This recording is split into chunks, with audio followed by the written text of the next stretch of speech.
என்னைக்கு ஒரு பெண் தனியாக நடுராத்திரியிலும் போறாளோ அன்னைக்கு தான் ஒரு உண்மையான சுதந்திரம்னு சொன்னவர் நமது தந்தை காந்தியடிகள். இன்னைக்கு அது போல தமிழ்நாடு முழுக்க ஒரே ஒரு குற்றச்சாட்டு தான் அண்ணன் மேல இருக்கு. அதுவும் இந்த பெண்கள் கூட்டத்தில் நான் சொல்றேன், எங்க பார்த்தாலும் பாலியல் வன்கொடுமை, போதை கலாச்சாரம் இருக்கு. இதை தவிர வேற என்ன சொல்ல முடியும்? வேற ஒன்றும் சொல்ல முடியாது இந்த ஆட்சியின் மேல. நான் சொல்றேன், இன்னைக்கு ஒரு சகோதரியாக இந்த கூட்டணியிலே அண்ணனுக்கு வலதுகரமாக இணைந்திருக்கிறேன். அப்படி எங்காவது ஒரு பெண்ணுக்கு ஏதாவது என்றால் நான் அண்ணன் கிட்ட உரிமையா பேசுவேன். எல்லா இடத்துலையும் சிசிடிவியும் பெண்களுக்கான உரிமையும் பாதுகாப்பும் நிச்சயம் அண்ணன் உருவாக்குவார் என்பதில் யாருக்கும் எந்த மாற்று கருத்தும் தேவையில்லை என்பதை இந்த நேரத்தில் நான் சொல்றேன். பெண்கள் என்றாலே சக்திக்கு இணையானவர்கள். ஒட்டுமொத்த சக்திகளே இன்னைக்கு ஒன்றிணைந்திருக்கிறோம். நீங்க எல்லாரும் நாம் அனைவரும் இணைந்து சக்திகளாக நம் தமிழ்நாட்டையும் நமது திராவிட பாரம்பரியத்தையும் காக்க வேண்டிய ஒரு தருணம் என்பது சொல்றேன். அதனால தமிழ்நாட்டுக்கு ஏதாவது ஒரு சின்ன ஒரு பேட் நடந்தா உடனே நாம் எல்லாம் யாரா மாறுவோம்? ஜான்சி ராணியாக மாறுவோம், வேலு நாச்சியாராக மாறுவோம், குழலியாக மாறுவோம். அப்படி ஒரு அச்சுறுத்தல் தமிழ்நாட்டிற்கு வந்தால் ஒட்டுமொத்த பெண்கள் சக்தியும் ஒன்று திரண்டு அண்ணனுக்கும் இந்த ஆட்சிக்கும் நாங்கள் துணை நிற்போம் என்பதை இந்த நேரத்தில் ஒட்டுமொத்த பெண்களின் ஒரு அடையாளமாக உங்கள் சார்பா நான் சொல்றேன். சொல்லாமா? எல்லாரும் ஒன்னா இணையலாமா? ஒரே சக்தியா இணைந்த அண்ணனுக்கு பாதுகாப்பு நிச்சயம் தரலாமா? பெண் சக்தி ஒன்று திரண்டால் இந்த உலகமே நினைச்சாலும் அவரை எதிர்க்க யாரும் முடியாது. வீட்டில் அண்ணி துர்கா இருக்காங்க அவரை பாதுகாக்க. தமிழ்நாடு முழுக்க துர்காக்களா, அம்மன்களா, சக்திகளாக தாய் குலங்களே நீங்கள் இருக்கீங்க.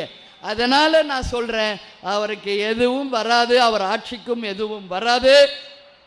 அம்மா பிரேமலதா வாயாலே சொல்லிட்டாங்க, பெண் பாதுகாப்பு இல்ல, ட்ரக்ஸ் சேல்ஸ் அதிகமா இருக்கு. இதுக்கு மேல என்ன ஒரு தமிழ்நாடு அவங்களை வச்சுக்கிட்டே தன்னுடைய சொந்த கட்சி தலைவரை விமர்சிக்கணும்? இதுல தானே ஒரு பெண்கள் பாதுகாப்பு, ஒரு பெண்ணா இருக்கக்கூடிய பிரேமலதா அம்மா இது நடந்துகிட்டு இருக்கு. இதுக்கு மேல தமிழ்நாடு என்ன நடக்குன்னு நானே திருப்பி சொல்றேன். பிரேமலதா அம்மா யாருமே இல்லாம 12 மணிக்கு ஆர்கே நகர் நடந்து போயிட முடியுமா? நான் கேக்குறேன். அதை விட்டுருங்க.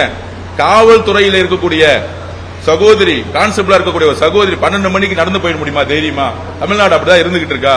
அப்ப அவங்க வாயாலே சொல்லிட்டாங்க பெண்கள் பாதுகாப்பு இங்க சரியா இல்ல, கஞ்சா சேல்ஸ் இருக்கு, ட்ரக்ஸ் சேல்ஸ் இருக்குன்னு. இதுக்கு மேல ஓபன் ஸ்டேட்மெண்ட். எனக்கு தெரிஞ்சு அந்த கூட்டணிக்கு போன ஒரு படம் வந்துச்சு. என்ன படம் பாது? ஹிந்தி படம்.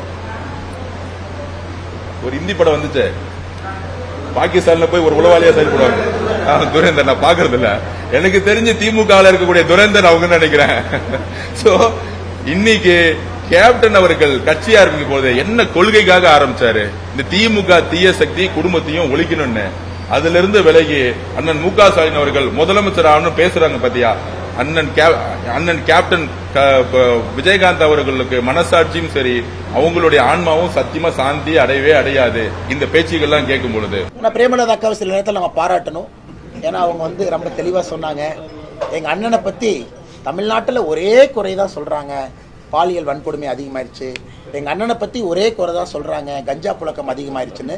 அதனால பிரேமலதா அக்கா அப்பப்போ உண்மையும் பேசிடுறாங்க. நாங்க அதை வரவேற்கிறோம். அதுவும் முதலமைச்சரை வச்சுக்கிட்டே ஒரு கூட்டணி கட்சி. ஐயா, இது மட்டும் இல்ல, மார்க்சிஸ்ட் கம்யூனிஸ்ட் கட்சியினுடைய தலைவர் அவங்க என்ன சொன்னாங்க? நாங்க திமுகவோட இருக்கோம், ஆனா திமுக ஊழலுக்கு நாங்க பொறுப்பில்லை. இதெல்லாம் ரொம்ப வித்தியாசமா இருக்கு. புதுசு பாஸ் அப்படிங்கிற மாதிரி திமுகவுடைய கூட்டணியில ஒரு தலைவருமே இன்னைக்கு ஸ்டாலின் ஐயாவை பத்தி இப்படி சொல்வது பொது இடத்துல ரொம்ப புதுமையாக இருக்கிறது. தேர்தல் களத்தில் திருப்பரங்குன்றம் விவகாரத்துல முருகன் அருளால திருப்பரங்குன்றத்துல விளக்கு ஏற்றப்படுங்கிறதையும் பிரேமலதா பதிவு பண்ணியிருக்காங்க. கரெக்டுங்கன்னா அது ஸ்டாலின் ஏத்துக்கிறாருன்னு எங்க கேள்வி. தமிழ்நாட்டினுடைய முதலமைச்சர் வேட்பாளர் பிரேமலதா அக்கா இல்ல, திமுக சைடுல முதலமைச்சர் வேட்பாளர் ஸ்டாலின் ஐயா. அதனால பிரேமலதா அக்கா சொல்றதை ஸ்டாலின் ஏத்துக்கலையே. அவங்க திருப்பரங்குன்றத்துல தீபம் ஏற்றுவதை ஸ்டாலின் ஐயா ஏத்துக்காதனாலதான் அந்த பிரச்சனையே. அதே திருப்பரங்குன்றத்தில் ராஜன் செல்லப்பான்னு நம்முடைய அனைத்து இந்திய அண்ணா திராவிட முன்னேற்ற கழகத்தினுடைய வெற்றி வேட்பாளர், அவர் பிரச்சாரத்தையே தீபம் வெளியே ஏற்றி தான் ஆரம்பிச்சார். அப்படிதான் பிரச்சாரத்தையே ஆரம்பிச்சார். ஏன்னா நாங்கள்லாம் ஒரு பக்கம் இருக்கோம், கோர்ட்டினுடைய வெர்டிக்டை மதிக்கணும். அதனால பிரேமலதா அக்கா சும்மா சொல்றாங்க, ஆனா ஸ்டாலின் ஏற்றுக்கொள்கின்றாரா அப்படிங்கறதையும் பிரேமலதா அக்கா தெளிவுபடுத்தணும்ல.